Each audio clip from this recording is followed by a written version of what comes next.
Salut tout le monde, j'avais le goût d'échanger un petit peu avec vous aujourd'hui sur la question des attaques que je considère plus qu'injustifiées envers nos anciens combattants. Vous comprendrez que le gouvernement conservateur, en tout cas moi ce que j'ai vu depuis 2011, depuis la journée de mon élection, c'est un gouvernement qui se fait fort de dire appuyons nos troupes, appuyons nos troupes.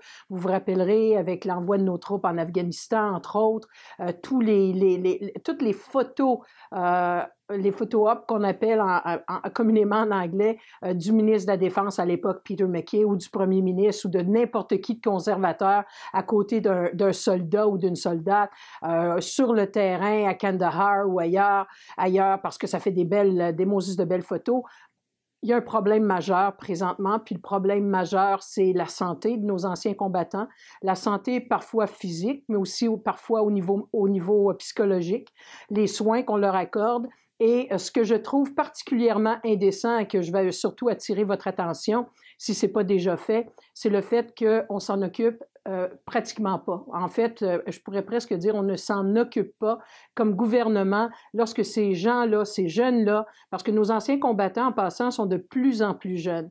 Et ce qui arrive, c'est qu'ils reviennent de conflits à travers le monde parce qu'on a aussi un petit peu changé notre politique en matière étrangère, ce qui fait en sorte qu'on se retrouve beaucoup plus en situation de conflit parfois qu'en situation de gardien de la paix, de maintien de la paix et ainsi de suite. Alors, ces jeunes-là reviennent avec des problèmes assez sérieux, merci. Et qu'est-ce qu'on fait comme pays? Bon, on les ignore, on les oublie. On les rejette plus ou moins sur l'autel de couper les dépenses, de s'assurer de réellement faire des économies, comme ça on pouvait faire des économies avec la santé de nos anciens combattants.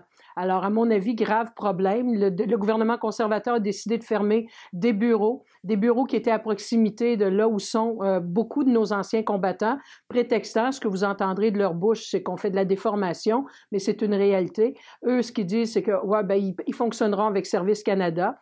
Avec tout le respect que j'ai pour Service Canada, et j'en ai beaucoup pour ceux qui travaillent là, mais ils font du mieux qu'ils peuvent avec les moyens du bord, ça leur fait beaucoup, beaucoup, beaucoup de travail. Et beaucoup de gens, parce que Service Canada, c'est un comptoir général qui touche aussi bien la question des pensions que de l'assurance-emploi, que des bénéfices de toutes sortes, enfin, tout ce qui s'appelle relation avec le gouvernement. Alors, imaginez quand un ancien combattant a un besoin criant de santé, de soins de santé au niveau, par exemple, psychologique, qui est en détresse, parce qu'on a entendu parler de beaucoup d'anciens combattants qui se sont suicidés dans ces derniers mois, ce qui est absolument épouvantable. Alors, je pense qu'on est en train de faillir comme société, spécialement envers ceux qui auront fait le sacrifice ultime, c'est-à-dire d'aller défendre nos droits, nos valeurs à l'extérieur. Alors, soyez attentifs à ce dossier-là. Appuyons nos anciens combattants, plus qu'en disant juste j'appuie nos troupes, mais bien aussi j'appuie mon ancien combattant et on est là pour leur donner les services, l'appui nécessaire dont ils ont besoin.